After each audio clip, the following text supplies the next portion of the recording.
Yeah, so what we're doing with this machine is basically we want to have more than just a printer, more like a digital manufacturing center.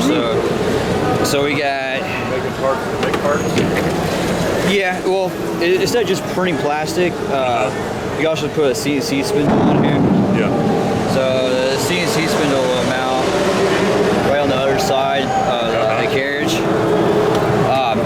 Also, one of the things we're working on is actually having like a chocolate extruder, a clay extruder, 3D printing different materials that aren't just thermoplastics. Right.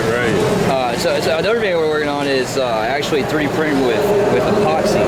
So you have your normal FDM process. Right. But what you do is you design the model so it has like cavities. Sure. And channels through it. So you have okay. So what you want to do is evaluate the part, the functionality, and so this is more in line to 3D printing like functional parts, that are actually useful.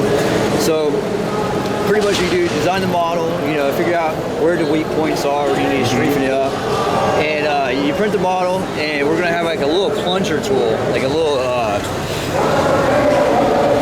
So it's gonna have a little injector tool, like right here. Yeah. And this whole thing is modular. We got a bunch of little tapped holes on the side. Right. But so injector tool comes down and it'll eject epoxy.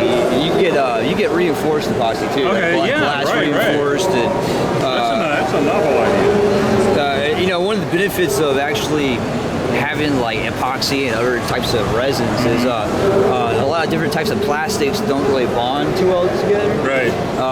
So you can have bonding issues with multiple materials. So what you can do is if you design everything in the model right, you can come down and reinforce everything with some type of resin, Sure. like epoxy or whatever, and it'll actually hold everything together. Right. We're also looking to put a pick and place arm on it also. I've started to see more pick and place things start to show up that a few years ago there were people trying to do it and they were kind of cumbersome and they just kind of died off, and then all of a sudden there's interest in them again. Yeah. Well, when we designed this, we were thinking, where is 3D printing going? Is it going to actually evolve and spin off into something else? And so, we're thinking more on the lines of like a whole digital manufacturing center where basically, you have your basic 3D printing process, and then you have other tools. You have pick and place arm, the CNC spindle, and some kind of ejector tool or whatever. And basically, you just manufacture, a complete working part. Yep. Embed electronics in it. I mean, they have conductive filament, so you can actually 3D print circuits. I've even seen. I've even seen filament. It was like magnetic filament, so you actually 3D print magnets. Now, there was a company, I forgot the name of it. It came out with it. I haven't read. That was a few years ago. I haven't really seen anything about it since. But they had magnetic filament, and they also had filament where you could actually 3D print batteries. Batteries. Yeah. So you had the battery in any shape. Now I don't know how efficient it would be. Sure, but still, the idea that you could create a battery to fit a unique shape is almost a solution in itself. Yeah, exactly. I mean,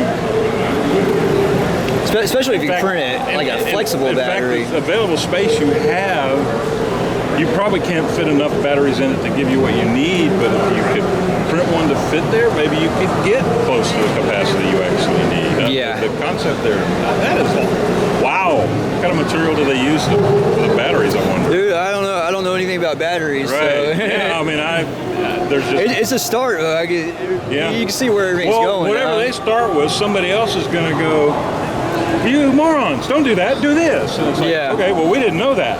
Well, you start 3D printing circuits and batteries. I mean, you open the doors to all kinds of. Somebody else will go, well, I never thought of that. hey, well, why don't we go do this? And sure. What I'd like to see is 3D printed motors, like actual operating motors. So if you have conductive filament, they even have what's it called?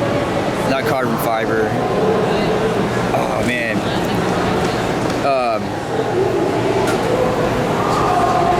I forget the name of the material. It's a new type of material they developed. Something that can take heat and hold its shape. No, it's like it's really strong and really conductive. Okay. Oh, okay. Yeah, I forget the name of it. It's got some weird name. Sure. But yeah, so they have some really conductive materials outside of copper. So I was thinking if you could 3D print, if you got 3D printed magnets, you could actually 3D print conductive spiral. Yep. So like some kind of helical structure. And 3D print your magnets and everything. You have a working motor, They've got motors now that some of the windings are PCB printed, and the magnets are flat and sandwiched together, and they almost don't look like motors. Yeah. But they are, and they're very thin. Especially if you can change the shape of the motor, Yeah. I mean, you've been making motors for a long time, but you start making motors embedded into objects, or you're not limited to geometry constraints. The motors, it opens the door to other applications. No telling what those applications will be, but